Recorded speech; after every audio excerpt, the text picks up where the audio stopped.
조선 역사 500년 동안 왕위에 있었던 임금은 총 27명입니다. 제가 어디서 들었는데요. 이 임금들의 평균 수명이 50세가 채 안 된다고 하더라고요. 그렇게 따지고 보면 83세까지 산 영조, 정말 압도적으로 장수한 임금인 거 맞죠? 그렇다고 할 수 있죠. 네. 조선 임금들의 평균 수명은 47살 정도였고 그리고 40살을 넘기지 못한 왕도 11명이나 되는데요.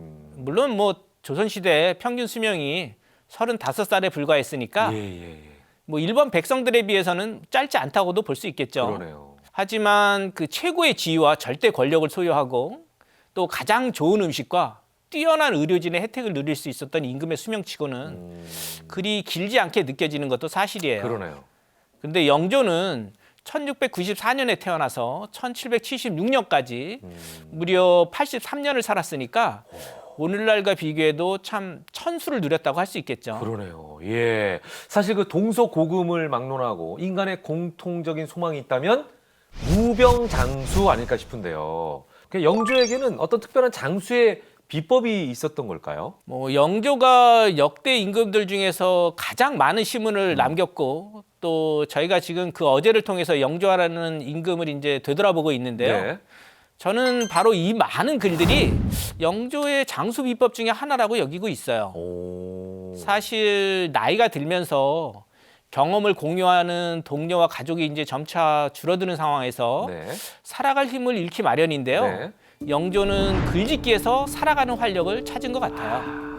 영조는 특히 만년에 많은 글을 짓게 되는데요. 네. 80세 무렵에는 한 해에 1000편이 넘는 글을 쓰기도 해요. 와. 따지고 보면 평균적으로 하루에 서너 편씩을 쓴 셈인데요. 그렇죠. 이런 다작이 영조가 말년의 외로움을 극복하는 데 큰 역할을 했던 걸로 여겨져요. 외로울 시간이 없었겠네요. 예, 영조 어제를 처음 보는 연구자들은 이 어제를 보고 이 뭐 넋두리에 잔소리 같은 어제라고 하면서 뭐 노망이나 치매의 산물이라고도 하는데요. 저는 오히려 이런 글쓰기가 네네. 치매를 극복하는 방법이었다고 말하고 싶어요. 네. 영조와 이제 비견되는 중국의 황제로 건륭제라는 황제가 있습니다. 89세까지 장수한 걸로 알고 있는데요. 건륭제도 엄청난 다작을 했다면서요? 중국 청나라 제6대 황제인 그 권릉제는 예. 장수를 했다는 점도 그렇고 할아버지 강희제에 이어 정치, 경제, 문화적으로 강희 권륭 시대라는 이 청나라 전성기를 뭐 일으켰다는 점에서도 영조와 비견되는 경우가 많은데요. 말씀하신 것처럼 많은 글을 남긴 것도 영조와 공통적이라고 할 수 있죠. 8,500편의 시문을 남긴 영조에 비해서 권륭제는 5만여 편의 시문을 창작해서 사실 5배 이상의 작품을 남겼는데요. 예. 이 두 사람 모두 전문적인 문인보다도 많은 작품을 남겼다고 할 수 있어요. 네. 영조와 권륭제의 장수와 또 두 사람이 모두 이렇게 많은 글을 썼다는 사실은 꼭 우연이라고만 할 수 없겠죠? 자, 그러면 영조가 남긴 많은 어제 가운데 자신의 건강이나 장수 비결에 대해서 직접 언급한 글도 혹시 있나요? 직접적으로 이게 내 건강 비결이다라고 명시하지는 않았지만 네네네. 이 주목할 만한 게 몇 개 있는데요. 우선 영조가 꼭 챙겼던 인삼탕을 들 수 있어요. 이제 현대에도 많은 영양제와 보약이 있지만 그중에서도 특히 자신과 잘 맞는 약이 있기 마련인데요. 네. 영조에게는 특히 인삼이 잘 맞았던 것 같아요. 당시에는 인삼탕을 이중탕이라고 불렀는데 영조는 65살이 되는 1758년 12월에 네. 인삼탕을 먹고 몸이 많이 좋아지니까 이걸 이중건공탕이라고 부르게 했어요. 오. 이 영조 어제첩 목록에는 이 건공탕과 관련된 어제가 그 213편이나 되는데요. 네. 어제 건공, 어제 건공가, 어제 건공 편작 이런 제목에 건공이라는 이름을 붙이고 있어요. 예. 1762년부터 영조는 인삼탕을 매일 3사발씩 먹었다고 하는데요. 예. 이 호당의 정범조에게 오원 백구의 건공가를 짓게 하기도 했어요. 너무 마음에 드니까 인삼탕에 대해서 쓴 글마저도 이렇게 많네요.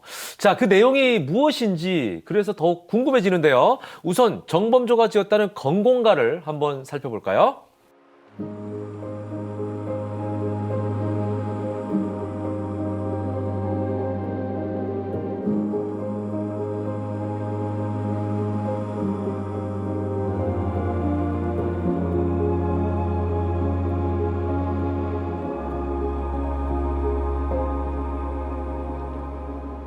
언뜻 듣기에도 인삼탕 첫사발에 옥황상제가 임하고 뭐 막 내용이 막 어마무시합니다. 그 건공진일환 네. 상제 임어역 영조가 이제 건공탕 첫사발을 마시니까 옥황상제의 보살핌을 받게 되고 대통승 3종 명성봉이냐 왕통이 3종 즉 이제 효종, 현종, 숙종을 영조 자신이 이어서 받들고 맑은 정성으로 조상의 종묘에 제사를 받들 수 있게 됐다는 의미인데요. 네.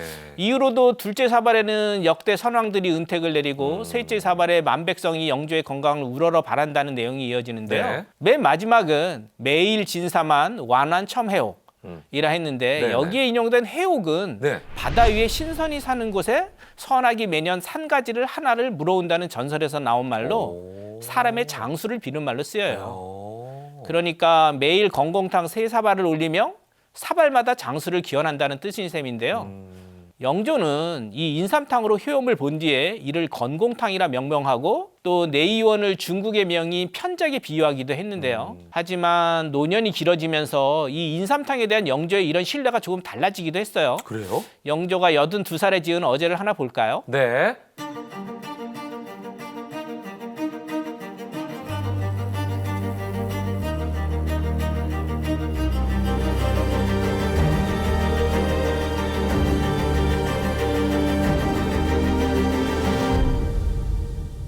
건공탕을 개탄한다는 말이 계속해서 반복되고 있네요. 영조는 60대 후반부터 인삼탕을 매일 3사발씩 먹는데요. 예.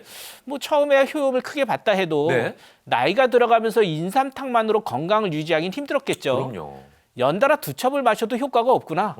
나를 괴롭히기만 하니 어찌 영험하다고 할 수 있겠느냐라고 한탄하면서 이 노안으로 인한 괴로움과 하루 3번 이상 탕제를 먹는 지겨움을 토로했다고 할 수 있겠죠. 자, 그렇다면 글짓기와 인삼탕 외에 이 영조의 또 다른 장수 비결이 있을까요? 영조 어제를 연구하면서 제가 찾은 또 다른 이제 영조의 장수 비결은 네. 이 편안한 처소를 선정했다는 점인데요. 이 영조가 편찬한 어제 직경당 편집이라는 책이 있는데 여기서 직경당은 영조가 만년에 주로 지냈던 경희궁의 전각이었어요. 이 직경당에 관한 글이 꽤 재밌는데요. 네. 한번 볼까요? 예.